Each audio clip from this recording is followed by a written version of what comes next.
ഇന്നത്തെ കേക്കിൻ്റെ വർക്കും ഡെലിവറിയൊക്കെ കഴിഞ്ഞ് ഒന്നിരിക്കുമ്പോൾ തന്നെ 7 മണിയായിട്ടുണ്ട്. വീട്ടുജോലികളൊക്കെ ഉണ്ട്, എന്നാലും കുറച്ച് സമയം ഒന്ന് ഇരുന്നിട്ട് അടുത്ത പരിപാടിയൊക്കെ ചെയ്യാമല്ലോ എന്ന് കരുതി ഫോണും നോക്കി ഒന്ന് ഇരുന്നതാണ്. അപ്പോഴാണ് പെട്ടെന്നൊരു ഓർഡർ വരുന്നത്. രാവിലെ 8:30 ആകുമ്പോഴത്തേനും ഒരു വെഡ്ഡിങ് കേക്ക് കൊടുക്കാമോ എന്ന് ചോദിച്ച്. ആ വെഡ്ഡിങ് കേക്കിലോട്ടുള്ള ഫ്ലവറും ടോപ്പറും വാങ്ങിക്കണമായിരുന്നേ. എനിക്കാണെങ്കിൽ നല്ല ക്ഷീണവും ഉണ്ട്. ക്ഷീണം നോക്കിയിരുന്നാൽ ഷോപ്പ് ക്ലോസ് ചെയ്ത് പോകും. അതുകൊണ്ട് പെട്ടെന്ന് റെഡിയായി ടൗണിലോട്ട് പോവുകയാണേ.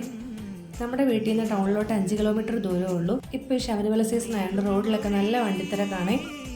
എന്നോട് എല്ലാവരും ചോദിക്കുന്ന കാര്യമാണ്, ഈ രാത്രിയിൽ ഈ ഡെലിവറിക്കും സാധനം വാങ്ങാനൊക്കെ ആയിട്ട് പോകുമ്പോഴത്തേനും ഈ മക്കളെ എന്നാ ചെയ്യുന്നതെന്ന്.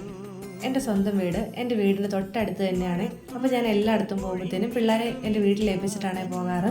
അപ്പോൾ ഇന്ന് സാറാക്കുട്ടി വീട്ടിലിരിക്കുന്നില്ലെന്നും പറഞ്ഞ് ഞങ്ങളുടെ കൂടെ ചാറി കയറിയിട്ടുണ്ട്. ആദ്യം ഫ്ലവർ ഷോപ്പിൽ പോയി ഫ്ലവർ വാങ്ങിച്ച്, അല്ലെ ഷോപ്പ് അടച്ചു പോയാലോ എന്ന് കരുതി.